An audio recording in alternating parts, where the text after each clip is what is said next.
एक समय ऐसा आया दिल्ली के जहापना मोहम्मद अब्दाली,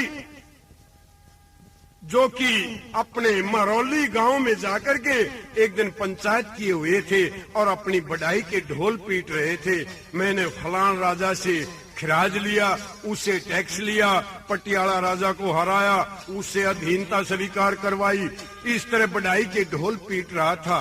तो सुदन लंबरदार जो महरौली के थे उसने कहा, अगर हम मान जाएंगे आपको बादशाह, जब भरतपुर वाले जाटों से आप टैक्स लेकर दिखा दें। तो अहमद शाह ने कहा कि टैक्स नहीं और कुछ भी लेकर के दिखा दूंगा। तो एक चिट्ठी लिखता है अहमद शाह अब्दाली सूरजमल के नाम से और हलकारे को देकर भेज देता है। हलकारा चिट्ठी लेकर भरतपुर पहुंचता है। पहुंचने के बाद राजा सूरजमल उस परवाने को पढ़ते हैं और तो आंखों में खून उतर आता है। कैसे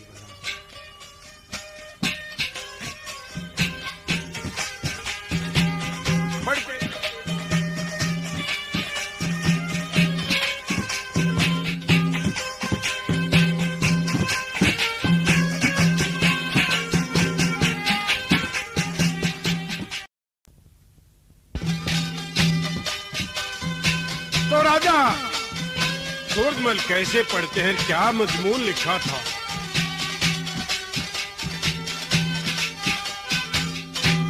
अहमद शाह चिट्ठी लिखता है सूरजमल के पास में, बात सच्ची मान मेरी, करता न बकवास में। अहमद शाह चिट्ठी लिखता है सूरजमल के पास में, बात सच्ची मान मेरी, करता न बकवास में। अहमद शाह चिट्ठी लिखता है।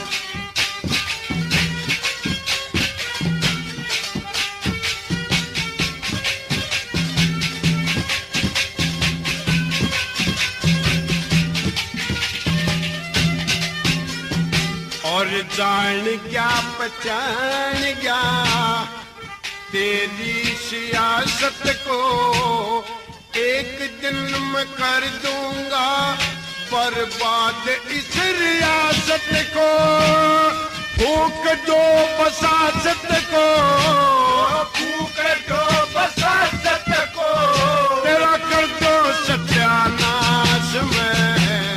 अहमद शाह चिट्ठी लिखता है सूरजमल के पास में, बात सच्ची मान मेरी, करता ना बकवास में। अहमद शाह चिट्ठी लिखता है।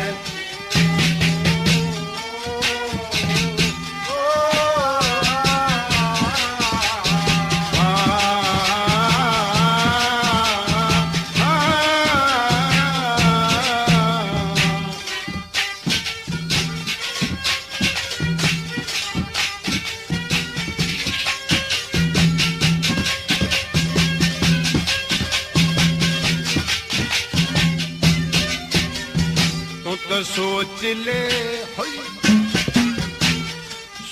ले विचार ले, फायदा है किस बात में। किशोरी रानी का डोला मार भेज दे सौगात में, और ज्वार संग हो साथ में, ज्वार संग हो साथ में, जिसे रखा चाहूं दास में।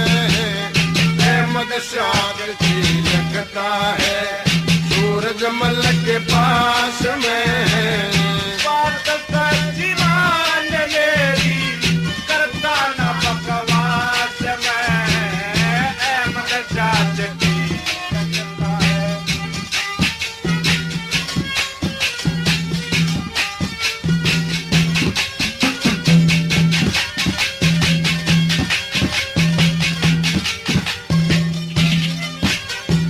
और करना मनी बात मेरी, पुकारा करो जान का। अहमद शाह नाम मेरा पक्का हूँ जबान का, और निश्चय रख ऐलान का, निश्चय रख ऐलान का। ना बैठूंगा खामोश मैं, अहमद शाह जगता है सूरज मल के पास में। बात का दीवान मेरी करता न बकवास में, अहमद शाह जगता है।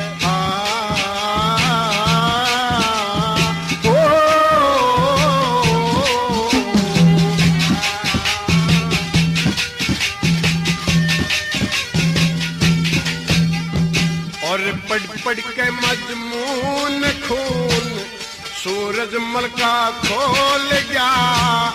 अहमद शाह बेईमान से तेरे सर पे काल बोल गया। अमृत में विष घोल गया, अमृत में विष घोल गया। समझा नालायक अय्याश में, अहमद शाह जगता है सूरज मल के पास में। बात का दीवान मेरी करता ना बकवास में, अहमद शाह जगता है। राम राम दोस्तों, नैन रागनी सेंटर चैनल पर भाइयों का स्वागत है। और दोस्तों, बहुत अच्छी रागनी भाइयों के लिए पेश करी थी।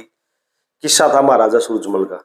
दोस्तों, ये किस्सा कम लोगों ने गाया है, यानी कि कम कलाकारों ने गा रखा है। कर्ण सिंह मकड़ोलिया की आवाज में मैंने सुना है, और शायद राजेंद्र खरगिया ने भी गा रखा है।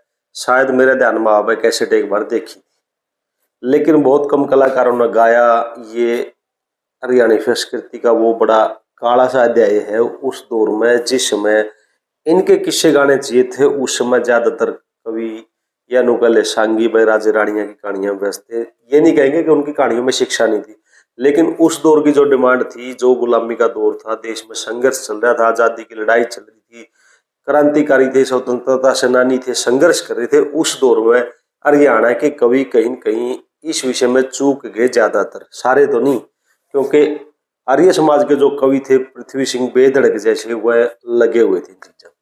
बाकी सांगियों ने कहीं कहीं इक्का दुक्का बात कही है, किसी किसी ने थोड़ी ज्यादा, और भाई कोई सूर्य कवि होकर भी चले गए, लेकिन उन्होंने बिल्कुल नहीं करी। ये भी सच्चाई है, चाहे कोई भाई बुरा मानता हो। तो दोस्तों, ये रचना रही है शायद पृथ्वी सिंह बेधड़क की। ज्यादातर रागनी इस किस्से में कर्ण सिंह जी ने पृथ्वी सिंह बेधड़क की ले रखी थी। बहुत बढ़िया जम के किस्सा गा रखा है उन्होंने। मैंने 2-3 रागनी डाल रखी है, लिंक दे रखा है नीचे वीडियो का, और ऊपर आई बटन में पहुंच जाइयो, उनने भी जरूर सुनियो। कर्ण सिंह मकड़ोलिया की प्लेलिस्ट बना रखी है, बहुत बढ़िया गा रखा है।